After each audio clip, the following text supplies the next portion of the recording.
Greetings, I'm Matti Mali, aka Knytt actor, and in this episode of Mystery Gamebox we talk about a video game series consisting of calm and serene 2D platformers, most of them freeware. Well, the level of serenity varies, but first, Knytt. The 2006's indie darling wasn't the first of its kind as it looks and feels similar to Seiklus from 3 years prior, but arguably it was the one that perfected the formula. The main creative force for all installments, that includes design, writing and soundtrack, has been Niklas Nygren, aka Niflas, whose body of work mostly consists of the same kind of puzzle platformers like Syra and recently released Urmog.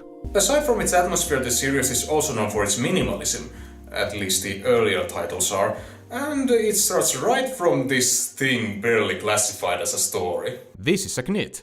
This is an alien that captures him. This is a meteor that makes Knytt and the alien crash to a weird planet, spreading the pieces of the spacecraft everywhere. This is the part where you go find them. In Knytt's case, the story is just a framework for exploration in an environment filled with... what was the word I used earlier?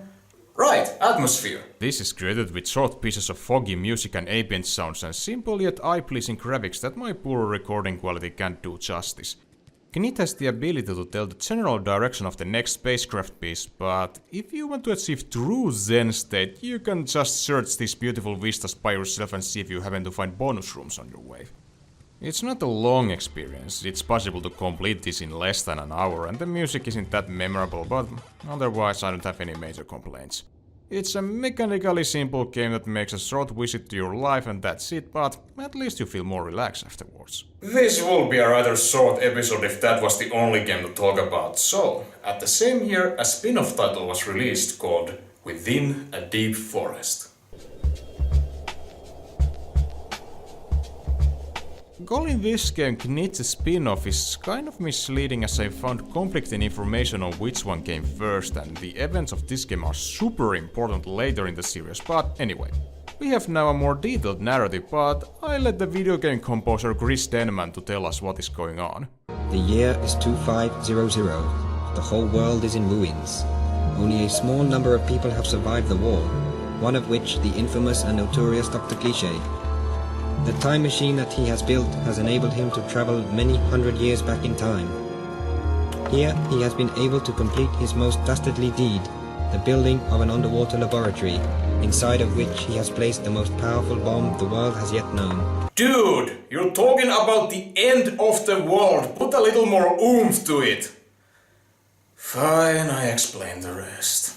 Dr. Cliché's first attempt at creating the bomb resulted in the creation of our main character, a sentient ball who aims to stop him from freezing the world so he could prevent a world-destroying war.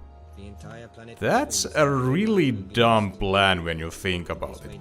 Instead of killing everyone, which would happen regardless, Dr. Cliché could have used his future knowledge to prevent the war, but diplomacy is hard!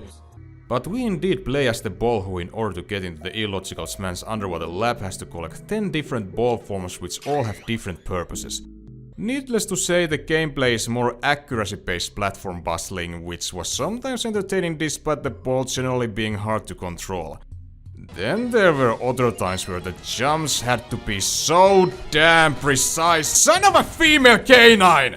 Originally I stopped playing the game at this point, but for this review I finally beat it. Was it worth it? Sarah Sandberg's artwork is still quaint in its modesty and the soundtrack was more memorable, but I didn't have the feeling of being in control due to the unpredictable physics. Then there were those times when after completing a series of tight platforming you find nothing more than some creature giving a hint, and towards the end I just started using a walkthrough to avoid pointless wandering. Within a Deep Forest is at least twice longer than Knytt, so there's that. But for those wanting for more pure Knytt experience, a sequel was released next year named Knytt Stories. Once again, I may have given it a wrong term, as apparently this game's story is a prequel to the first one, but prequels do call themselves sequels once in a while, so whatever. However, the main campaign, if you can call it that, is only an appetizer, as the true downloading point of stories is its easy-to-use level editor, and fans have created a sizable amount of content with it. I haven't played any of those because for this review series I chose to look only at the official products, which in this case is kind of a shame, because at least in its vanilla form the game consists only of 1 hour-long story, The Machine. Well, at least I can talk about its new gameplay aspects. So we play as Junie, a folklore hero among the Knytt populace, whose living habitats have been turned into a desolate wasteland. She receives a letter from her sister Henna that the same thing has been happening everywhere else too, and speculates that a life-draining machine may have something to do about it. You don't say!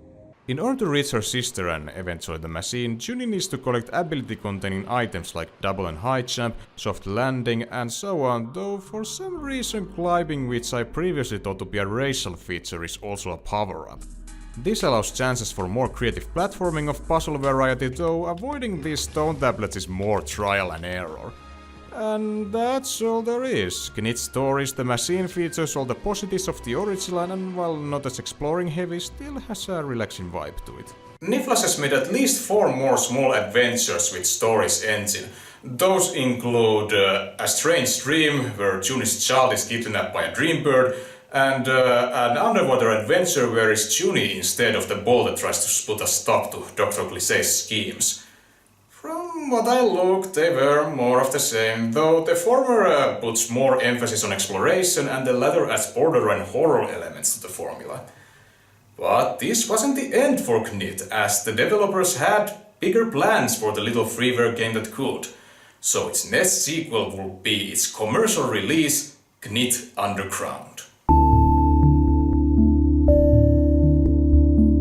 Released in 2012, Underground switched minimalism to vagueness and introduced a deeper story with actual dialogue, and overall made the atmosphere more brooding, though taking place after the apocalypse may have something to do with it. Really, the only aspect that still kept the philosophy of its predecessors is the calm yet eerie soundtrack. The game is divided into 3 chapters, but it handles it the same way as Dragon Quest IV. The last chapter is what the majority of the gameplay length consists of, the rest are just an overstretched tutorial. Only 90 minutes from this 13-hour game. This time we have 2 player characters. The first of them is Miss Sprocket, a young sprite who has the unfortunate of being a mute and also being a part of a family line involved in a world-saving prophecy. Thankfully though, she gets 2 fairies to act as her mouthpieces, and me can usually choose which one to use. They are a sun fairy Dora, a kind-hearted optimist, and a moon fairy Celia, a snarky pessimist with a surprisingly foul mouth. Seriously? Celia throws F-bombs and sexual innuendos in such frequency that this game got Peggy 16 rating with her bad language alone. I can't understand this bizarre writing choice. It clashes tonally and doesn't serve any point. The other player character is the same ball that starred in Within a Deep Forest. Don't worry though, he controls a tad better this time around. He wakes up thousands years of slumber in Dr. Cliché's underwater lab, and after some bouncing around and receiving the name Bob, he ends up in a weird tube where me went earlier, which causes them both to fuse, allowing the player to switch between them. The last part you have to read between the lines because chapter 3 just starts without any proper transition. This is where the game truly starts, as me has to go to the huge open world and ring 6 bells of fate that prevent the world from dissolving. Or that's what the religious faction Myriadists believe, as some people, most notable the scientific faction Internets, don't think they affect to anything at all. I wasn't kidding when I said the story to be deeper. The whole fate versus knowledge thematic is really intriguing stuff. The plot is thin and forgets some of the story hooks it introduces. For example, Bob becomes almost a non-entity, but Underground excels in world building because every encounter has a meaning. Sure, some of them are important because you get a side quest out of it, but they all reveal either more information from the world or from the characters. For me, the encounter that made me appreciate the exploring aspect a whole lot more was when I just happened to run to Celia's father, Ezra. Let's just say that conversation shows why she's the most complex and well-written character. Also, despite taking place in the underground, the environment is colorful and the sense of awe is strong, whenever it's a calm waterfall ruins or something bleaker like Rift Dimension Utopioca. Some people have said this art style to be ugly, but I don't see that as a negative. There's rough beauty in it. Then why didn't I finish this game during my first playthrough attempt? Oh right, because of those mandatory fetch quests with aimless wandering. All the Fate Bell Guardians require me to bring random items, usually human artifacts. The problem is that their location isn't told, and when you're in the beginning where you haven't explored much of the map yet, it can feel intimidating. Eventually I got used to it, but even then the map can be uninformative, especially when I need to find a quest that I couldn't trigger the first time around. At least the jumping enigmas are still varied and challenging. There's also been criticism towards the ending, and yeah, it's anticlimactic and feels like the writers couldn't decide how to wrap up the game's central themes, but I guess in this case the journey was more important.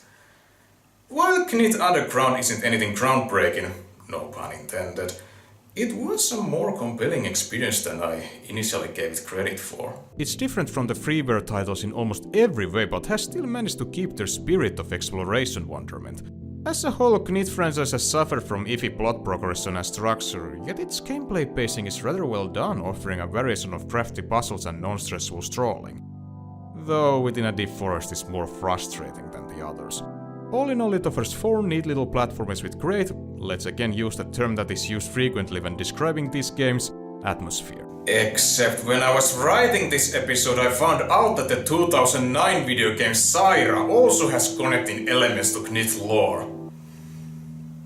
So much for that perfect retrospective. I wonder if the next game in the series is as thought-provoking experience.